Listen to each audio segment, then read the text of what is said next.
I'm Bob Shrum, the Warsaw Professor of the Practice of Politics and the Director of the Center for the Political Future here at USC Dornsife, along with my long-term adversary in the political battlefield and the Center's co-director, Mike Murphy. Let me welcome you to a conference aptly titled The Disunited States of America, focusing on how tribalism has pushed us into our own corners, where we too often dispense with inconvenient facts and disdain those with whom we disagree. I want to thank our panelists, and in particular, John Patzakis and Kevin Beggs for their generous gifts that made today possible. Ken Brode and Jonathan Goldman have also made major contributions. And my colleague in the Department of Political Science and International Relations, Allison Dundells-Renthelm, who has been integral in this whole effort from the very start. Our mission at the Center is to model and advance a dialogue where we respect each other and respect the truth, where we do our part to bring the academy into the public square, and where we prepare a new generation of students to be involved in the great debates and the great decisions of our time and theirs. Our goal today is to have a constructive dialogue about political tribalism. We ask all of you, our speakers and those who will be asking questions, to be not only candid, but civil toward one another. Now let me introduce Kami Akavan, our Executive Director and the former CEO of Procon.org, the nation's leading resource on controversial issues. He will moderate our first panel on the roots and impact of political tribalism. Kami. Thank you very much, Bob. For those of you who can't see me, I'll just stand up at the very beginning here. This is the first panel. Welcome. I wanted to tell you a little bit about what we have in store, at least for this first panel. I will initially provide some context about tribalism, political polarization, and give you some scary statistics.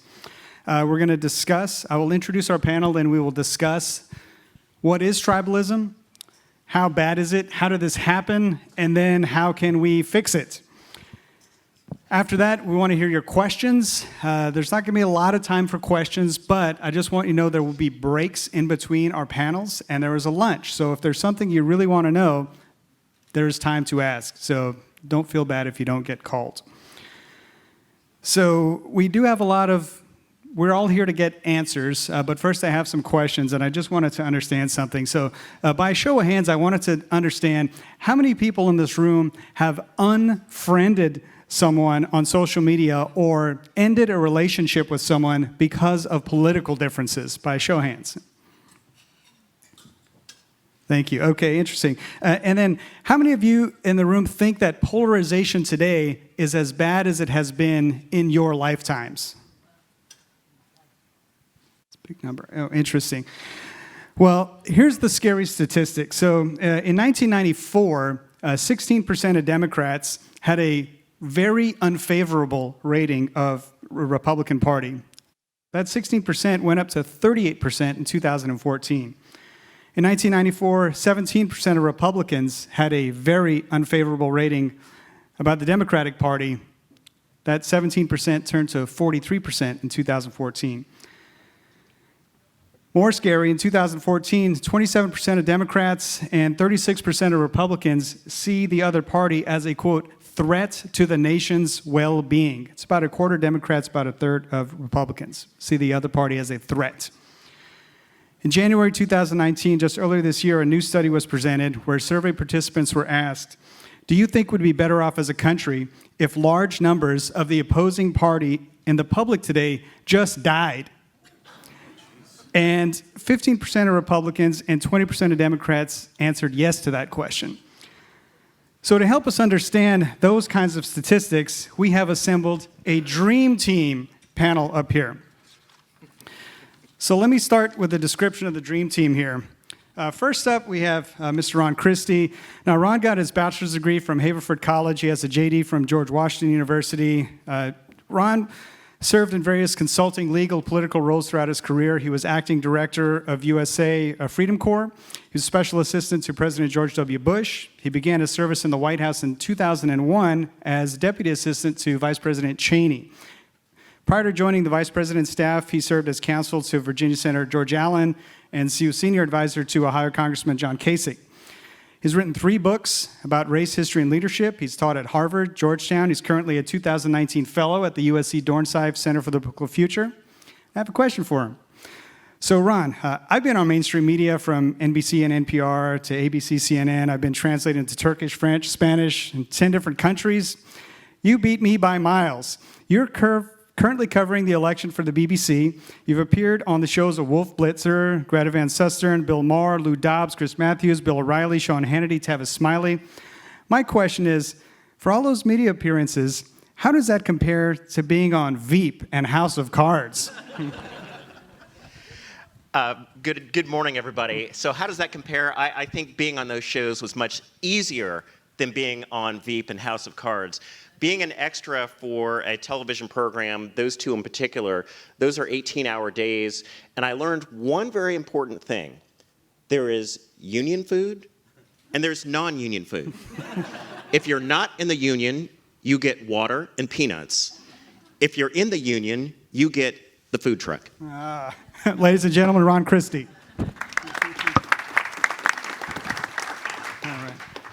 To Ron's right, we have Dr. Allison Rentel. So Allison has got more degrees than a thermometer. She has a bachelor's from Harvard. She has a JD from USC. She has a PhD from Berkeley. She's a professor of political science, anthropology, public policy, and law. Professor Rentel studies international law, human rights, comparative legal systems, constitutional law, and legal and political theory. She's an expert on cultural rights, including the use of the cultural defense in the legal system. She's published a book titled The Cultural Defense and has an upcoming paper on tribalism. Question for you, Allison. Now, you have 3 degrees and joint appointments in 3 departments. That's impressive. Your father, Alan Dundas, was a famous professor at Berkeley. He was known as the jokes professor. Given your many titles and many appointments, what word or phrase would best describe you as a professor? Allison Dundas Rentel, the blank professor.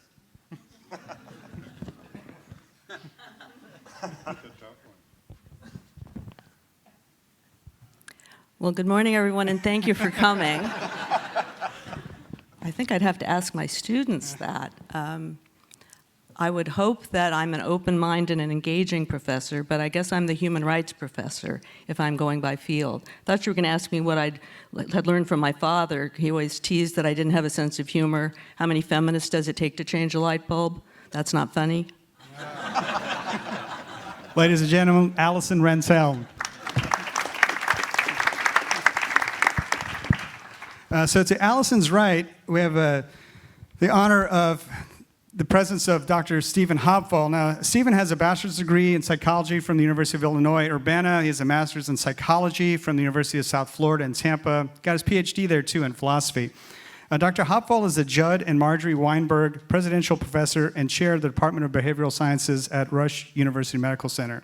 He's a former Senior Fellow of the Center for National Security Studies at the University of Haifa.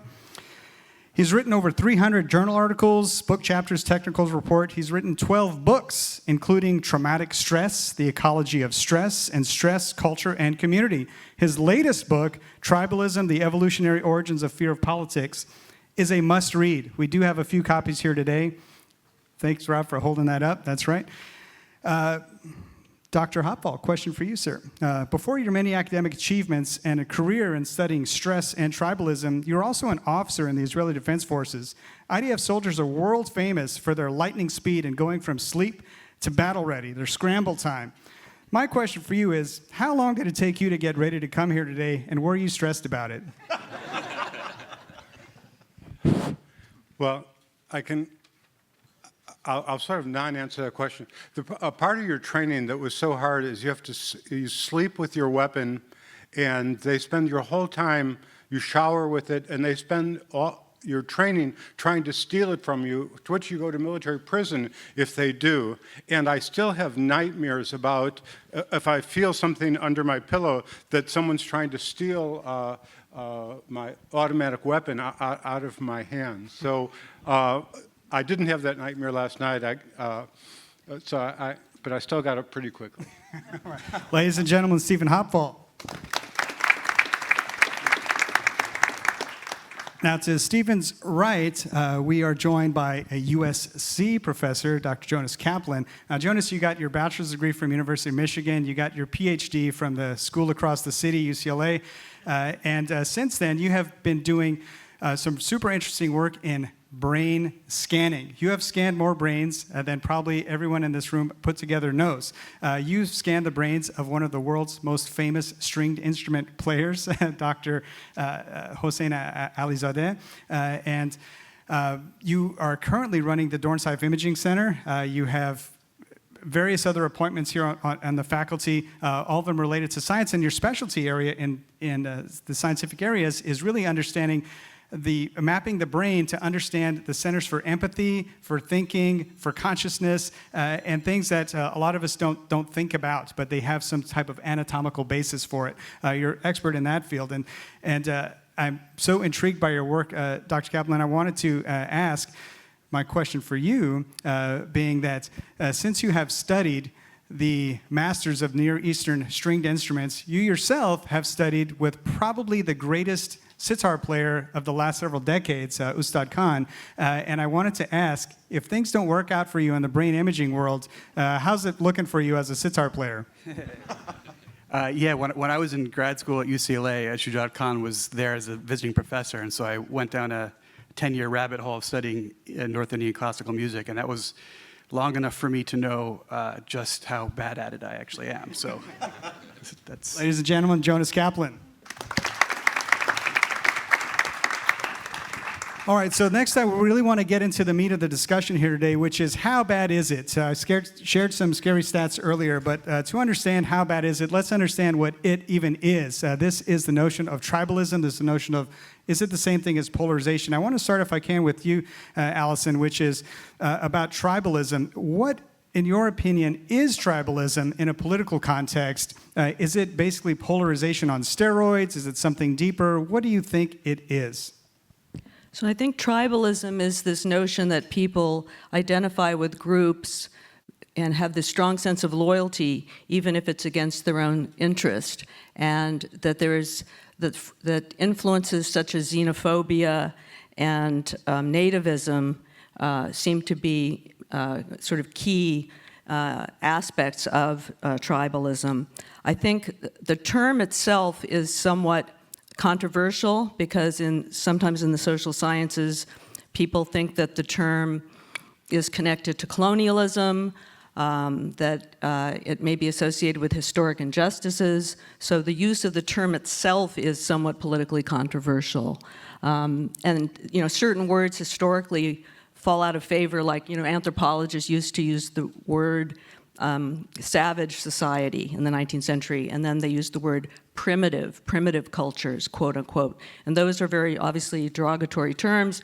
So to say something is tribal can have this negative aspect. So to say that American politics is tribal, some people worry that it will have a negative connotation. But there are good aspects of tribalism as well, in the sense that it gives people a strong sense of identity and solidarity and satisfaction to be part of a group. And so I think people assume that tribalism means you can only be part of one tribe, and we worry about whether people identify as Americans and what are our common values. And I think these are some of the things we're going to be exploring today. But I think that we should have a more nuanced understanding of tribalism because people belong to more than one tribe. People have multiple identities.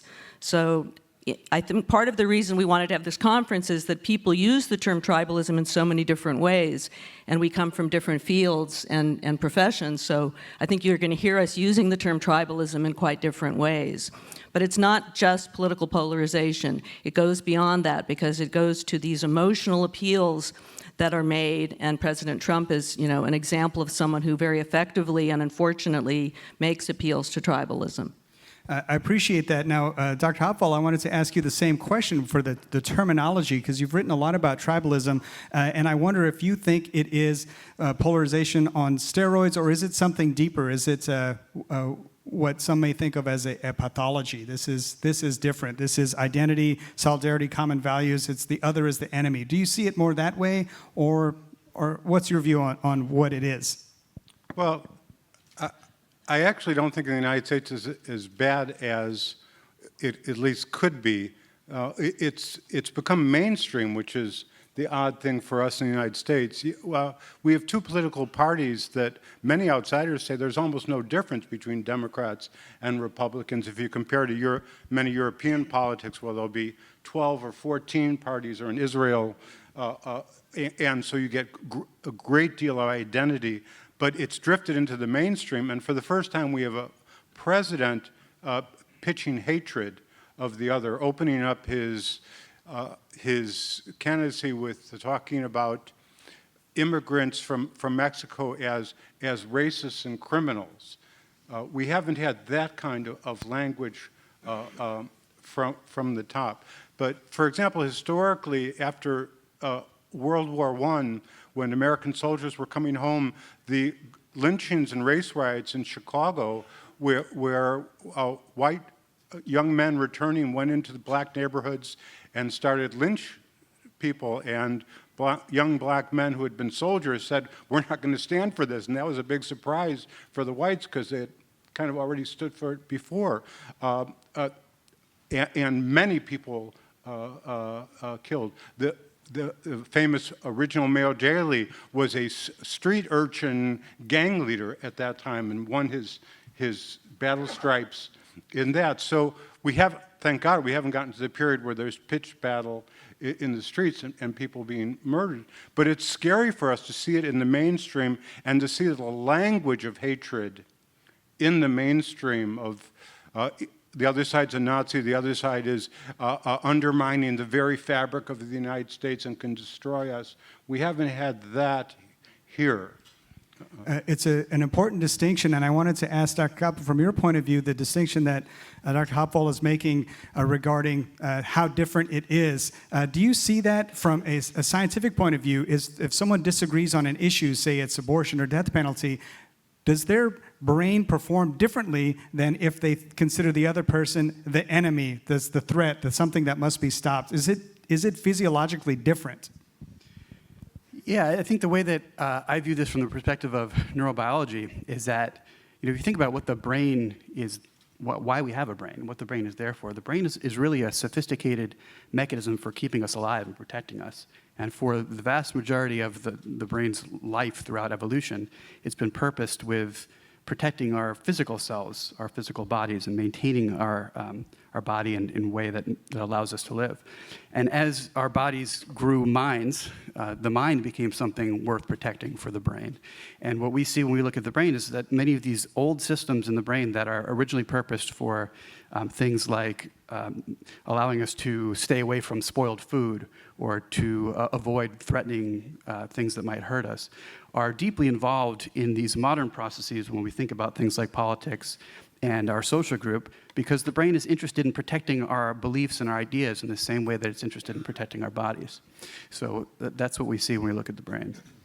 I do appreciate that distinction, and it's fascinating. Now, on the flip side of it, though, the term tribalism is used very, very frequently. As we all know, we hear it all the time in mainstream media because it has a distinct political element to it.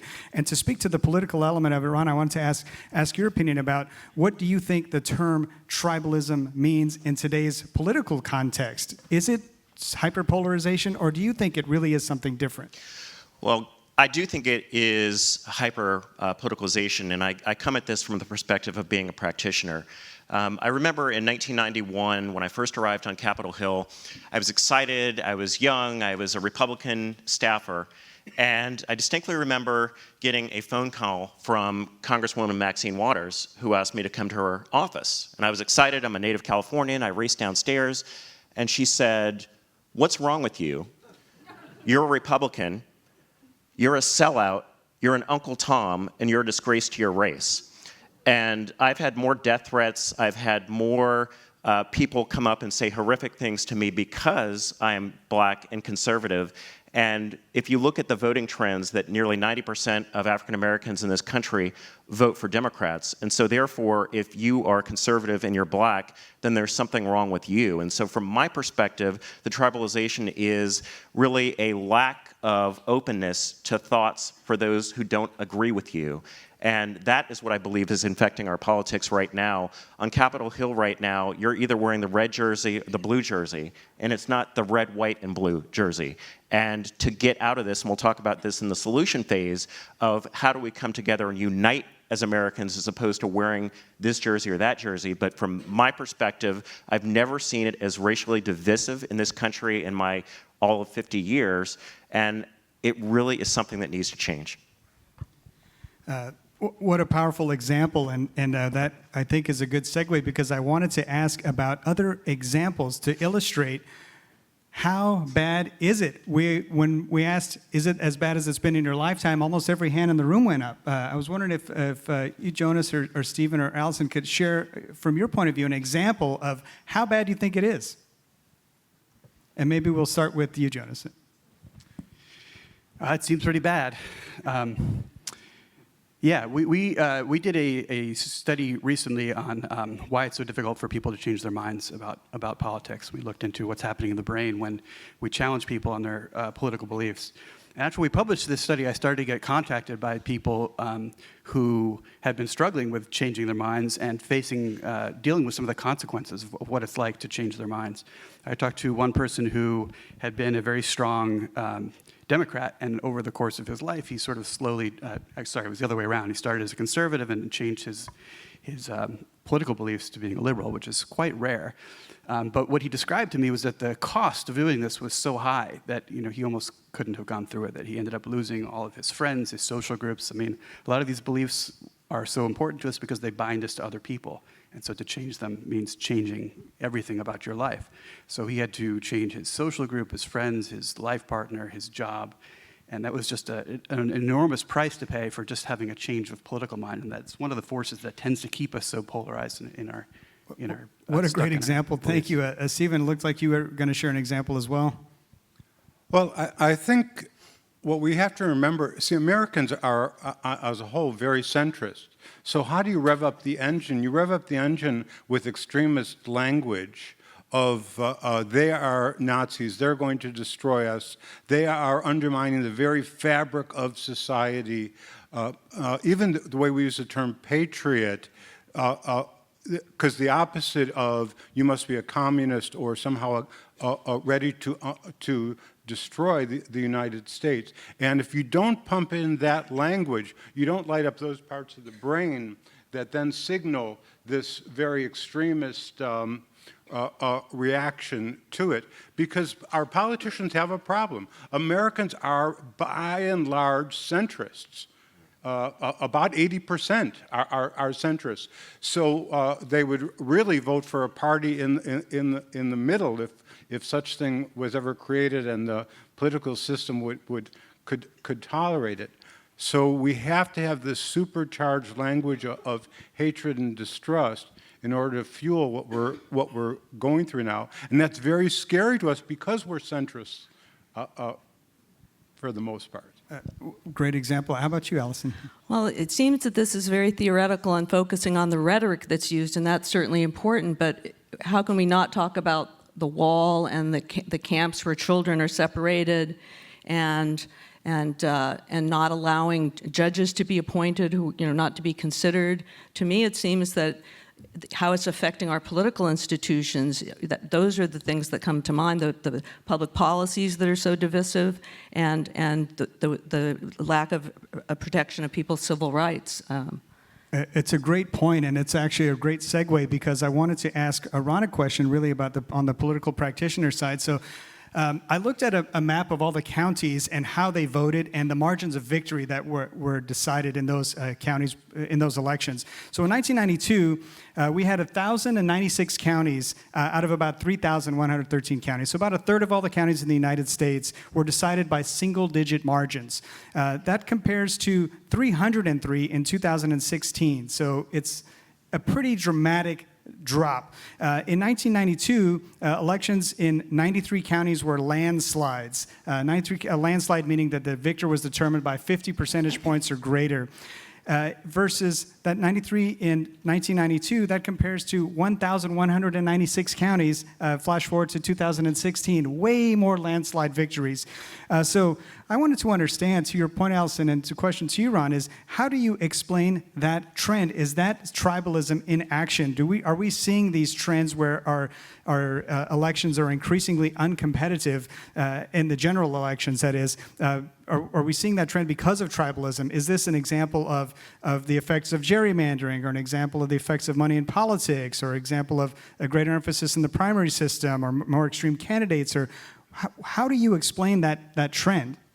Well, there are two interesting things, Comedy, to really take a look at here.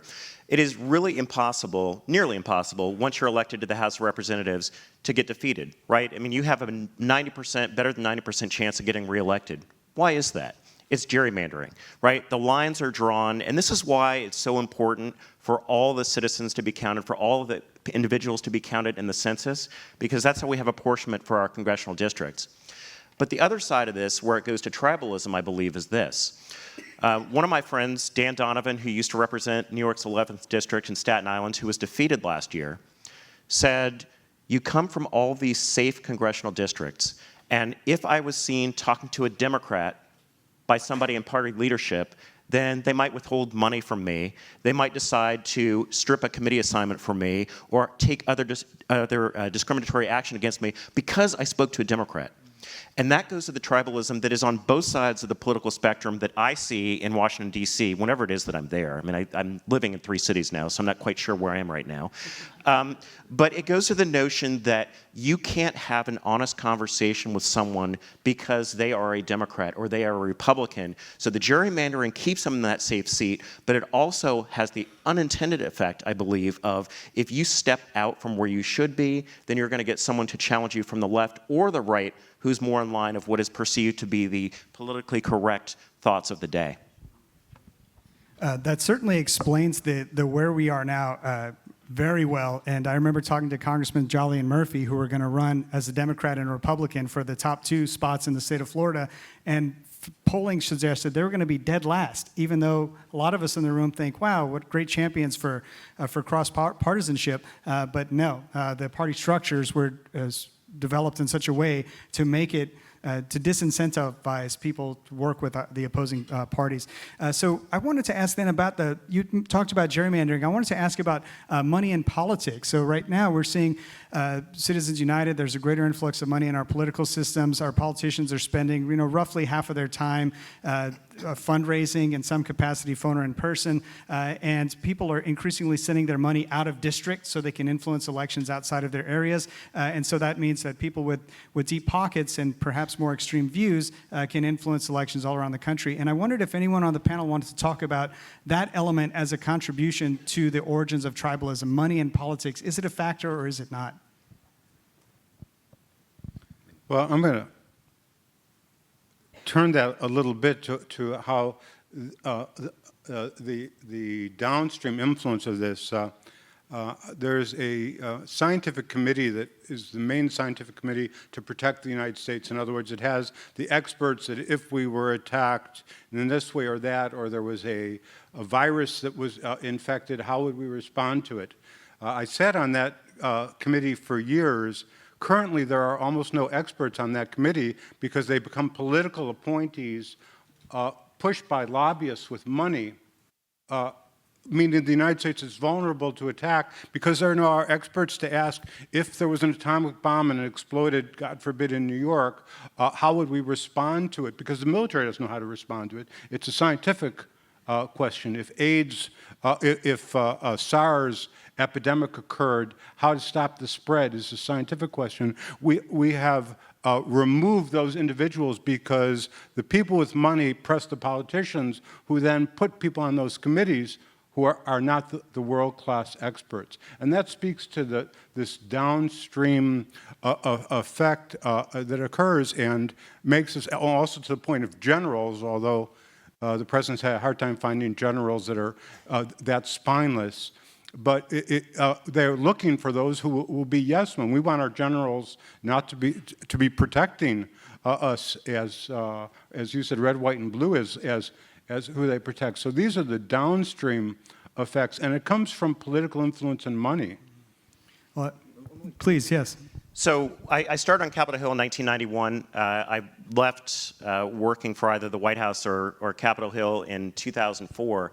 And I can tell you certainly when I worked for then Congressman John Kasich, he was out dialing for dollars. Like you cannot solicit federal funds in a federal office building. So he was out in the street dialing for dollars, maybe an hour, 2 hours a day. You fast forward to the 2000s, and many members of Congress are now spending half of their time every single day calling and soliciting funds. And it goes to a text I want to read you that I got when I was teaching last night of how politicized money has become in this process. So my wife was flying back. She's coming this weekend. I'm excited. And I kept the phone on because, of course, she doesn't like turbulence. And I said, you know, honey, if you're turbulent, I will answer in class. And I got this, and I thought it was my wife, and it says, "This is Newt Gingrich. Do not let the American people be fooled by the left's impeachment fraud. We are seeking a 5-time matching loyalty Patriots grant who stand with Trump." It's even texting now of people looking for money, of everything. Money pervades everything in the political process right now, and I think that leads to a high degree of cynicism of why Americans are so tired of politics, Kami, because it's money, money, money, and what about policy, public policy, and doing the right thing? I'd like to just comment on some of the remarks of my colleagues. I think that the idea that tribalism leads to the appointment of people who won't be critical is really a key idea, and that it's unpatriotic to question things. And I think that's one of the really most insidious aspects of tribalism. I also think that many organizations, Public Citizen, Common Cause, have been trying to overturn Citizens United with a constitutional amendment because it's basically made our system corrupt. And one can see why really good people wouldn't want to run for office, and sort of, we're not quite to solutions, but we need to attract better people to run for office. And so one of the sort of strange consequences of President Trump's statements and use of tribal hate language has been to attract more women to run. So part of the solution, which I think is what page 194 of your book, is that more women need to be involved. We need a matriarchy that maybe one of the peculiar consequences of tribalism was to get more women involved in politics, and that might lead to a solution. I was thinking of one of the examples of really upsetting tribalism was, you know, telling people to go back where they came from, the language of the squad. I think that was an example that spoke to your earlier question. I do appreciate that point very much. You know, even though we're here for an hour to talk about the origins of tribalism, we could teach a whole course on this, right? This could go on for weeks and weeks, but to make sure that we get other angles on the origins here, I wanted to, if I can, shift to you, Jonas, and ask a little bit about the science of this. So I want to understand if a person goes to Google because there was a shooting and they want to look up issues related to, say, gun rights or gun control, whatever term they're typing in, or they go into social media in order to gain information and learn from their peers, what happens in the brain whenever we are exposed to these technologies and we end up in some form of an echo chamber based on algorithms or based on the friends we choose to keep or based on the many different factors that technology has embedded in it? What happens in our brains, and is that part of the increase of the rise of tribalism? Yeah, you know, in thinking about the text message, it's hard to underestimate the effect of these kind of disembodied interactions we have with each other nowadays.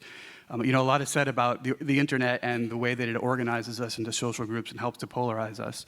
But the other thing we need to think about in the internet is that we have these conversations where there's information transfer on a very abstract level, but that we don't deal with each other face to face. And, you know, the brain has a lot of built-in systems that predispose us towards being in tribes. It, you know, feels good to connect with other people and to be part of a group. But it also has some natural balances to those processes. The brain is sort of naturally empathetic, and we have these kind of automatic empathies with other people when we see them in person. The brain kind of simulates what the other person's body is doing, and we feel a little bit of what someone else is feeling. You know, it's why we all end up sort of sitting in the same posture up on the stage unconsciously. And when we deal with each other over the internet, and you don't have those natural resonances, you're missing that whole sort of break point on that would naturally make us feel more empathetic and connected to other people. And so I think we have to think a lot about what the effects of these technologies are that physically remove us but still allow us to interact. I appreciate that point very much. And just to bring up yet another point, I remember I worked with over 12,000 schools in all 50 states and 93 countries trying to teach critical thinking, and it's a skill that had often been displaced by this hyper-focus on STEM education, where a lot of federal education dollars were focused on STEM. Now we see civics education that most of us probably grew up with. It's really not taught in schools anymore, or barely is. It's extracurricular, it's optional. Social studies programs are really dramatically underfunded. And so I wanted to ask of the educator here on the panel, specifically Allison, about the role of education as a contributor to tribalism. Is it that as our society now we have to deal with things like Twitter and social media, we have not a 24-hour news cycle, we don't have 3 major networks, we have hundreds of different networks to choose from. We require a lot more of people in our society to be thoughtful consumers. And I wonder if you feel that education we just don't have the right kind of education, and that's part of the problem for the acceleration of tribalism. I think that's a very important question, and I probably can't do it justice in such a brief time, but certainly teaching students to think critically, to learn how to corroborate facts so they can distinguish. Those sorts of things are crucial. Civic education, civic engagement. We have colleagues here who specialize in that. But how do you ensure that students actually acquire those kinds of skills? Maybe high schools should have an exit exam that tests for civics, or that the SAT, if we're going to keep it at all, should have civics for everyone. Some sort of way of holding people accountable. I think it's very difficult for young people who are inundated with so much information to sort out among all these different, and so part of our job is to teach them to use libraries and to pay attention to sort of the credibility of different sources. But I certainly think universities play a very important role in the future of democracy, and I think that part of what students learn in college is how to question their own preconceived ideas. And if anything is universal, and probably very few things are, it's ethnocentrism. It's the belief that your way of doing things is the best.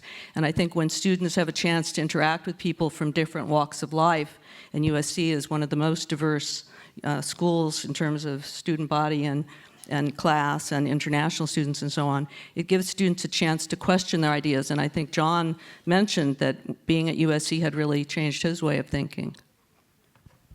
Thank you for that. So now we've got many different factors, including education, as contributing to the origins of tribalism. Dr. Hopple, you talk a lot about evolutionary biology as a contributor to tribalism, and how this is just innate in us as a species. And I wonder if you could talk a little bit about that, we as a human species, and why tribalism, in your view, really stems from that basic premise. Well, humans are genetically tribal. They were sitting at the home of the Trojans, and thank God there's no one from Notre Dame here, kind of thing. No, the fact that you can pull on it and get donors to give to it is genetic. Or I was saying earlier, you can't get tigers to behave in groups. They are loner species.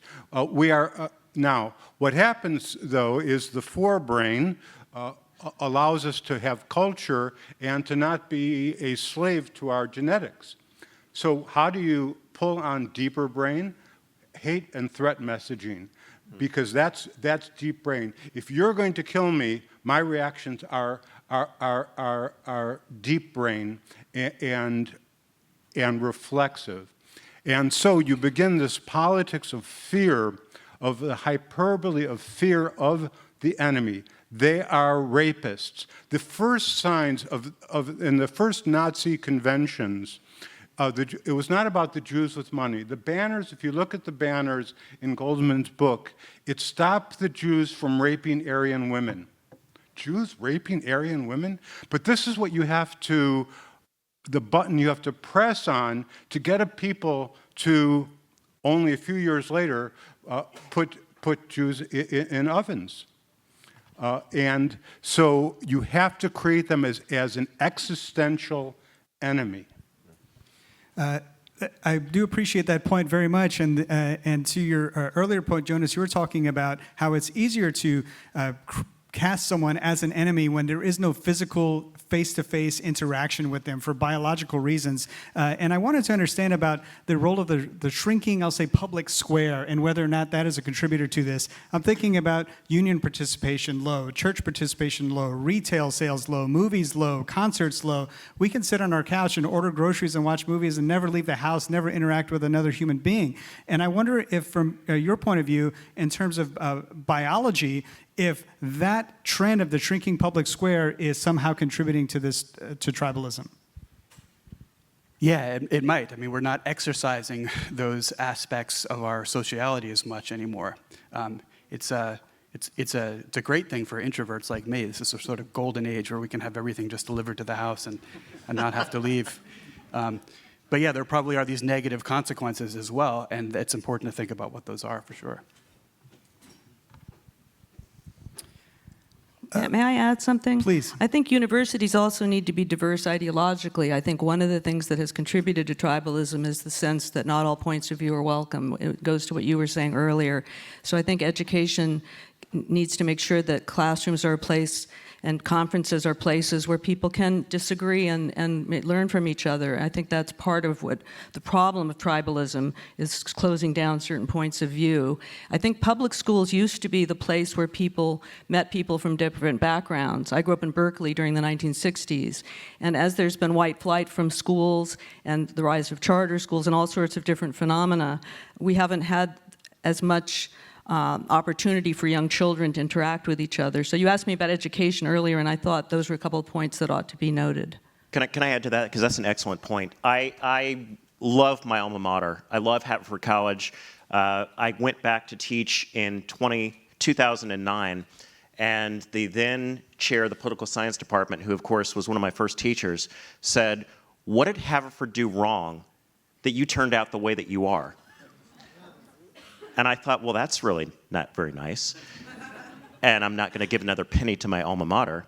But the notion that I can come to a liberal arts institution, be an English major, be exposed to diverse thoughts, opinions, ideas, et cetera, and yet be criticized for being a conservative because I don't follow the tribal notion of what it is to be a Haverford alumni or a Haverford student. Like, you're exactly right, that our institutions of higher learning, our secondary schools, should be open and welcoming places for people to actually learn and to interact and challenge people from different beliefs rather than be shut down because of them.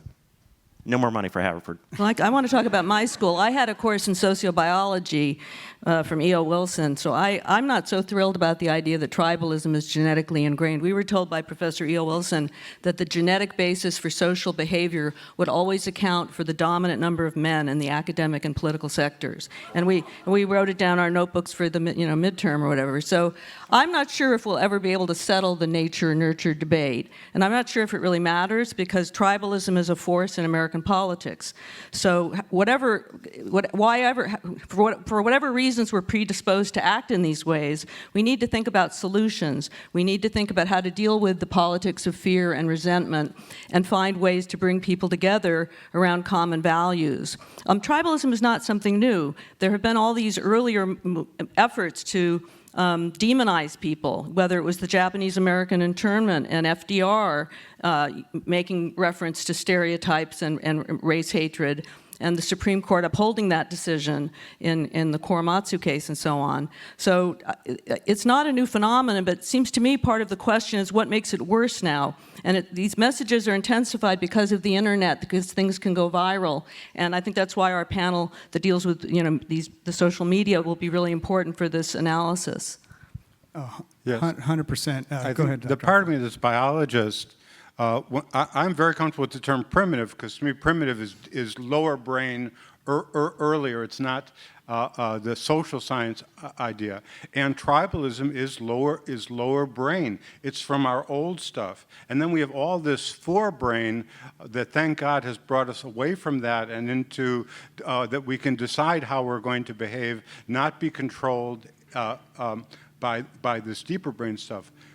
again, this is why you have to make an existential threat that they're going to kill us, they're going to take us over, they're going to destroy the United States, because then that pulls on deep brain. Otherwise, we are very comfortable and want to live in a reasonable forebrain place.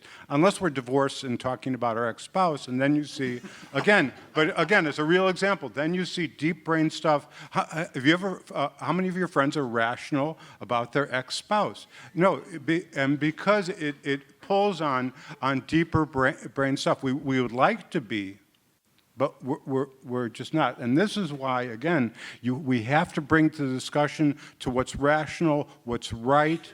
I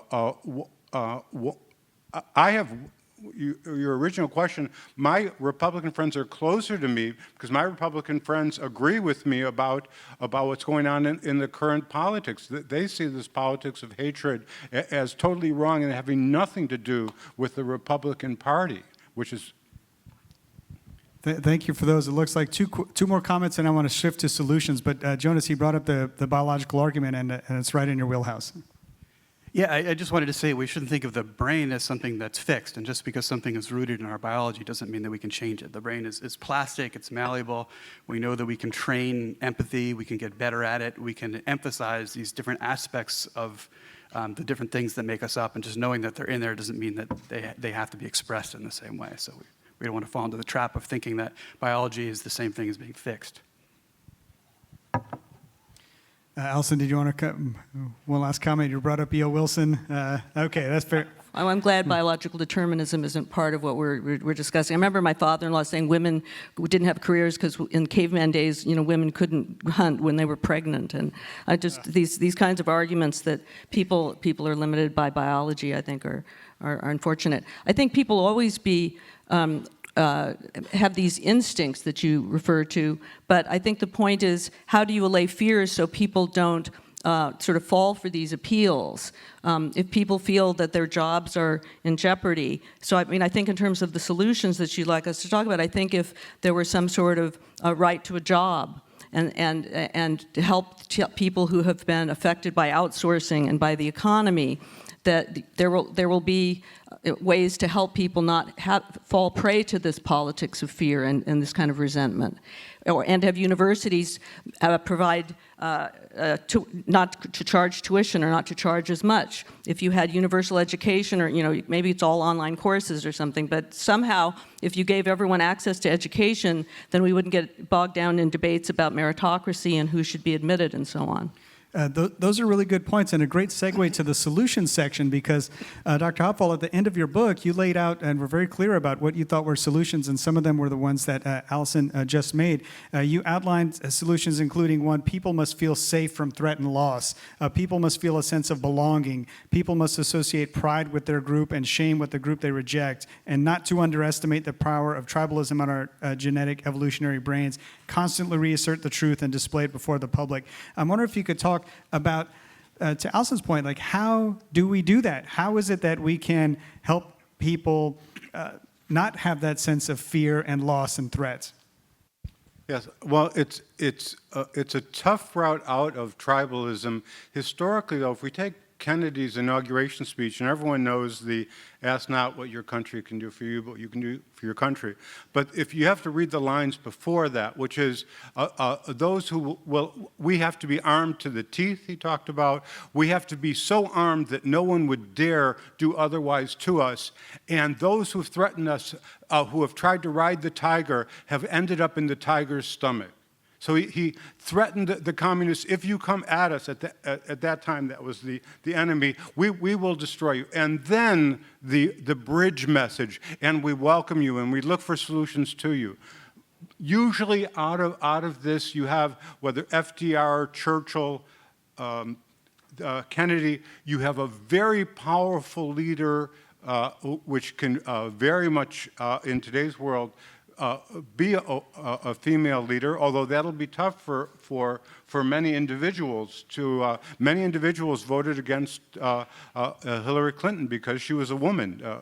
And they'll say it was because of her, she was this or that. What they really mean is she was a woman that was strong. And that's going to be a tough hill to climb. But the solution is usually this message of power linked with a message of bridging and liberalism and openness to the other. That is a concrete message of power and create the bridge. And that sounds like something that could be achieved at an institutional level or perhaps even at an individual level. And I wanted to talk a little bit more about the institutional level and what structurally can be done. This is the hard stuff. And Ron, I wanted to, if I can ask you this question. What changes do you think could or should be implemented at a federal level to help reduce polarization in politics? Are we talking nonpartisan gerrymandering? Are we talking campaign finance reform so that politicians spend less time, to your point, fundraising than legislating or working together? What about greater participation in the electoral process? Do we want election week versus election day, vote by internet? Do we need to change the congressional schedule so they don't show up on Monday and leave on Thursday? They have more time for barbecues and baseball and bluster and beer right afterwards, right? So what are some of those things you see that we should do in D.C.? You know, I think many of our elected officials have forgotten the motto of the United States of e pluribus unum, out of many, one. We have a system now in Washington, D.C., where they hate Washington, right? They demonize the city. They don't want to be there. And if you demonize the city and you don't want to be there, that means that you're not going to put any roots in that city. If you're not going to put any roots in that city, you're not going to have any friends or people that you want to associate with who aren't on your team. I remember when I started in 1991, most of my friends on the Hill were Democrats. Most of the people that Congressman Kasich, then Congressman Kasich, hung out with were Democrats. It's very hard to demonize someone who you know, someone who you like, and someone who you have worked with. And we have a system now in Washington. Yes, the money aspect is bad. There are too many ads. There's too much of an incentive to raise more money. If I have to win, that means you have to lose. We have to find a way that the American people can win, not based on party affiliation, but on what's best for the country. And I almost wish that all the members of Congress could have heard our conversation today. We are obviously of different backgrounds, of different interests, but we have a common interest of trying to get rid of the tribalization that has infected our politics. So how do we end this at the federal level of not demonizing people, seeing people as individuals and not players on a particular team, and most importantly, remembering the reason why you were elected to public service, which was to serve others and not to serve your team. Well said, and thank you. Allison, you have a paper on this topic that you're working on now. I'm wondering if you can speak to some of the solutions you envision for how we can disrupt tribalism. Well, I think that we've talked about demonizing, and I think if we realize that we tend to assign negative stereotypes to groups as a form of projection, if we sort of notice the patterns of our own thinking, I think that's one way to disrupt tribalism. And this has been going on, you know, in various cycles in history. A paper that deals with this that's by historian Richard Hofstadter, The Paranoid Style in American Politics, shows that this is a recurring pattern in American political life, this demonizing. And I think part of it is maybe people are not aware that that their behavior patterns and thoughts reflect these kinds of patterns. I think if we call attention to the values that we share in terms of American national identity, equal opportunity, the rule of law, justice, that family values matter. There are a lot of common values that bring us together. And part of the reason Hofstadter's interpretation is so powerful is that it's when we have some anxiety about what our national identity actually is, that's when we start to behave in these irrational ways and demonize people. So I think partly it's calling attention to what unifies us, the e pluribus unum, but also recognizing that you can be a good American if you're critical, you can be a good American if you speak other languages, if you follow other religions, that you can have multiple identities, you can be tribal in multiple ways, and you don't have to choose. And if people who feel under siege are willing to embrace people who are different and make them feel they're part of the system, I think that will also go a long way towards undermining these trends towards tribalism. I appreciate that point very much because when I think about structural reform, it's daunting. It takes a lot of time. It takes a lot of money. I'm just one person. How can I do it? It's sort of like I'm recycling and thinking I can stop global climate change. You feel relatively powerless. But what you just described is powerful. That's something that I can do. And that's something I wanted to ask you about, Dr. Kaplan, because you have studied what we can do as individuals. So for example, if we see fake news on television, and let's say it's legitimately fake, shame on the perpetrators of the fake news. But what about shame on us for falling prey to that and believing this garbage, right? What about that? And so I wanted to see if you could speak a bit about how do we get out of our own way? How do we burst out of our echo chambers? How do we be receptive to other ideas? How do we be these bridge builders that Allison is describing? Yeah, that is definitely the way that I think about the question. And I would say the first point I would make about it is that we don't actually know. We don't know what the answer is of how to counteract these things. And so the first thing that's important is to put effort into finding out and to understanding how this works and to finding solutions. We're doing some of that in the research lab now. But what I think is important is first just recognizing in ourselves how these processes work and having some kind of meta-awareness of what's happening within us so that we can then respond to it. You know, the first step in recognizing that you are avoiding a whole group of people, yet that's a psychological recognition you need to have before you address it in any kind of way, right? So if we realize that we're spending less time with out-group members, we can then try to counteract that by intentionally encountering out-group members and then fostering those kinds of natural empathy we have when we spend time with other people. So I think some form of mindfulness is probably going to be at the center of this, and just sort of recognizing what's going on within us. And mindfulness is interesting. Incidentally, we have a new mindfulness research center here at USC, which is important in these efforts. But the other aspect of mindfulness that's interesting is that in the course of practicing mindfulness, you develop a kind of objectivity with respect to yourself. And if you can have some kind of distance from your own identity, I think that's something that can help us to be less tribal, because we can sort of not be quite so attached to what it is that we think that we are.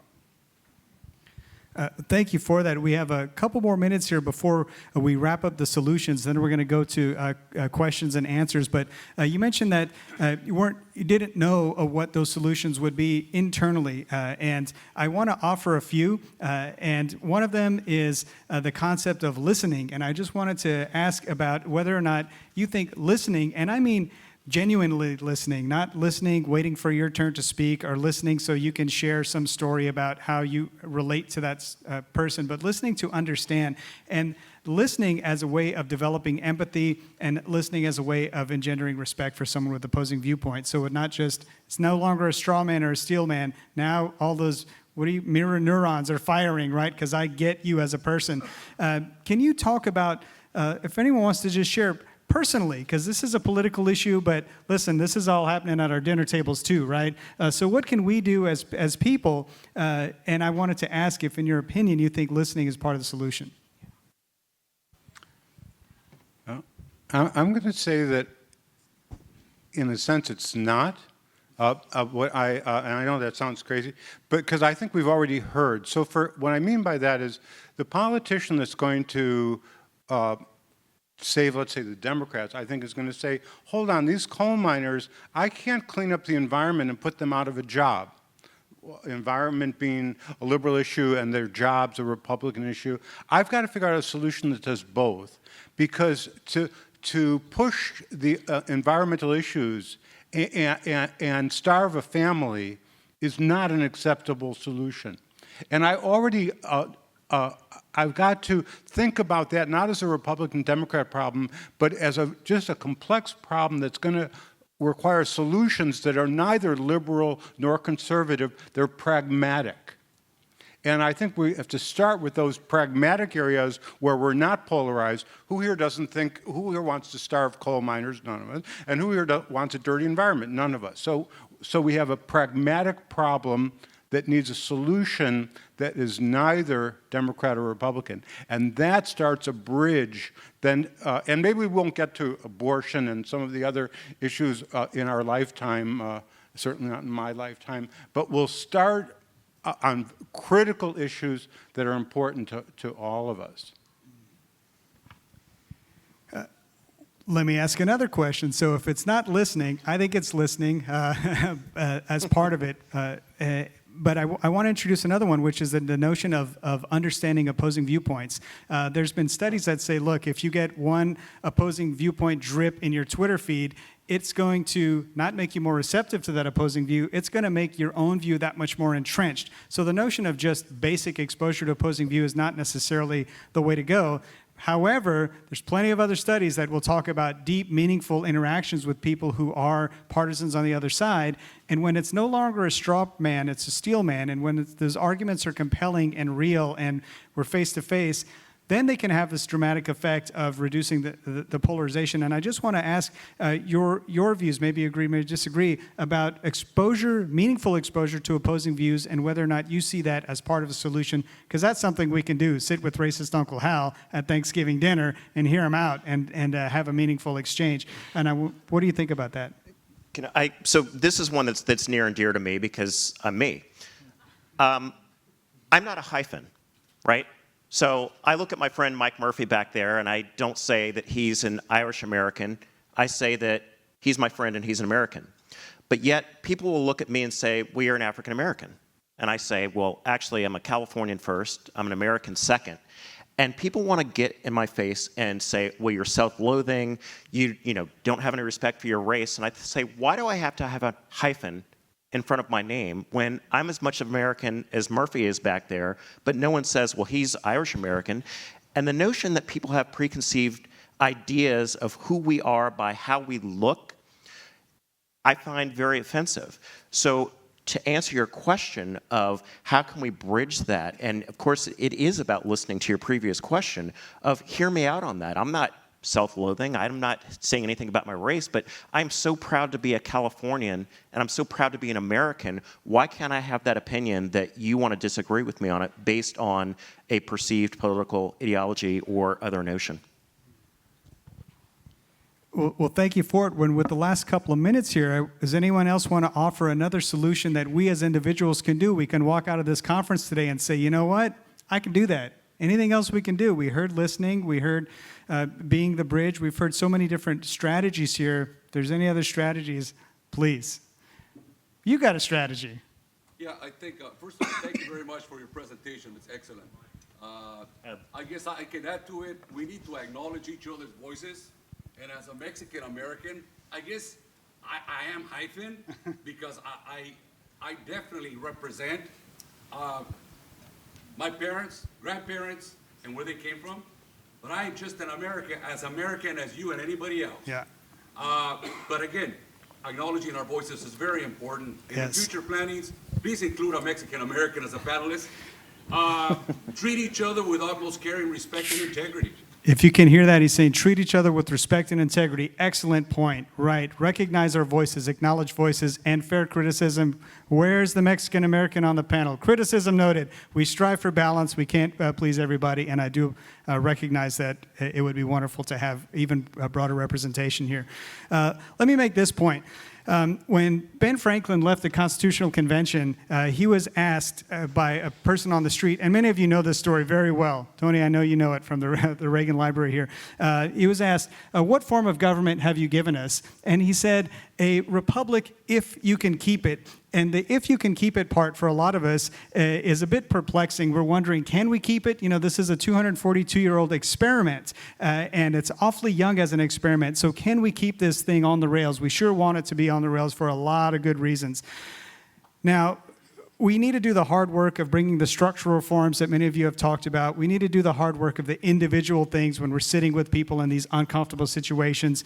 We need to seek the opposing views, be generous in interpreting another person's actions, listening, all these things we've talked about, thinking of the commonalities, being the bridge, and supporting the work of organizations, and I'll shameless plug for the USC Dornsife Center for the Political Future, and organizations like it that are really devoted to depolarizing and improving the political process in this country. So with that, I wanted to, if I can, thank the panel and then open it up to questions. So that's the part where we're at now. If you do have questions, and again, please, questions, not necessarily comments. You can save the comments for us individually, but if you do have a question, I would love to hear it. And someone with a microphone will approach shortly.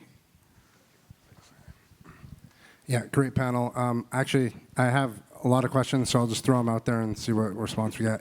One, I'm curious, like, in terms of facts, who do the panelists feel is the arbiter of facts? Like, what is the truth and what isn't in terms of, you know, one example might be just, well, yeah, so that's one question.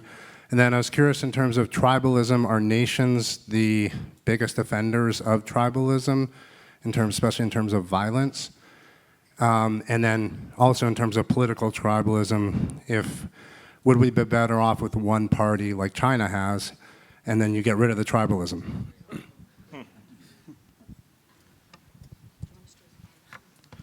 Anybody who wants it, go for it. Well, I think in terms of the facts, I think the mainstream media do fact-checking, and that's an important distinction. It could be that where there are false statements made, that those should be immediately dealt with and have those corrected. Some people even think that there should be racial hoax laws where people make statements that are ethnic slurs, that it should be treated as a sort of a form of hate speech or fraud. And so New Jersey considered a law like that. But facts have to be evaluated and corroborated, and that's one of the problems with the proliferation of social media. Nations are one of the biggest offenders in terms of tribalism, but tribalism occurs at sub-state levels as well, subnational levels. So I think the most visible forms are at the national level, but any group that has a common linking factor is effectively a tribe, so you can have occupational tribalism and so forth. I think one of the issues with political tribalism is that some of us don't think it's symmetrical. We think that the use of tribalism in recent years has been more by the Republican Party, by President Trump in particular, and I think that's one thing that we should talk about today. I think not having one party is not the direction if we're trying to challenge, the trend towards authoritarianism. Rather, we need maybe multiple parties and more than two parties to reflect different points of view. I wanted to ask our panel a related question to what you brought up as the arbiter of facts, because we have seen studies that talked about sadly, the inefficacy of fact-checking, and oftentimes when people are exposed to the fact, they will not say, oh gosh, I got it wrong, sorry about that. They will double down on their incorrect information. And I was wondering, Dr. Kaplan, if you could kind of speak to that point, how in the face of a fact, a person will resolutely deny it. Yeah, I mean, information is so much harder to unlearn than it is to learn, which is why we have to be really careful about what information we accept to begin with. That's why skepticism is so important. But especially when a belief is part of our identity, it becomes sort of part of the protected circle of the self that the brain is trying to protect. And then we get very, very defensive, and you see things like the backfire effect, where people can often increase the strength of their belief when challenged. So that's why it's so important for us to be skeptical to begin with, to make sure that whatever we're inviting into that protected castle is true, because it's going to be hard to get rid of. Thank you. Do we have any more questions? Yes, sir.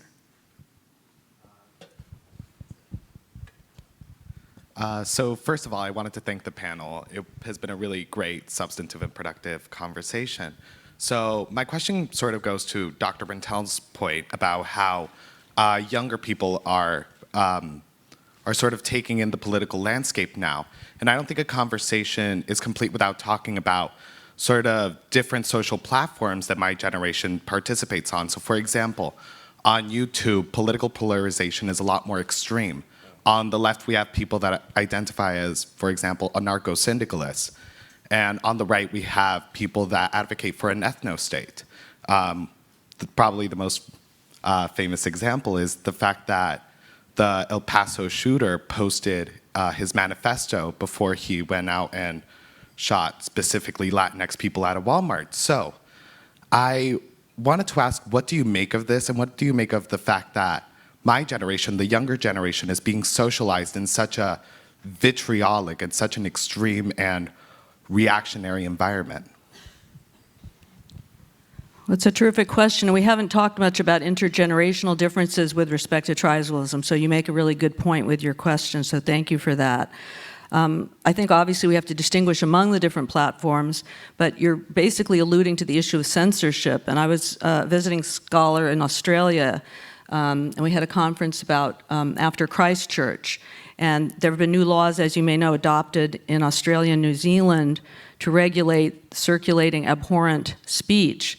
And they're written so broadly, they prohibit the depiction of killing or torture, but don't really distinguish between, like feature films and news and so on.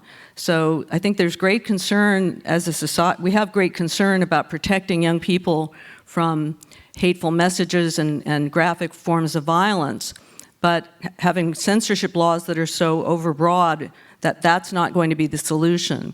So I don't have the answer to your question. I think it's an important one that I hope we'll discuss during the rest of the day. Some of the other panels, I think, will address this.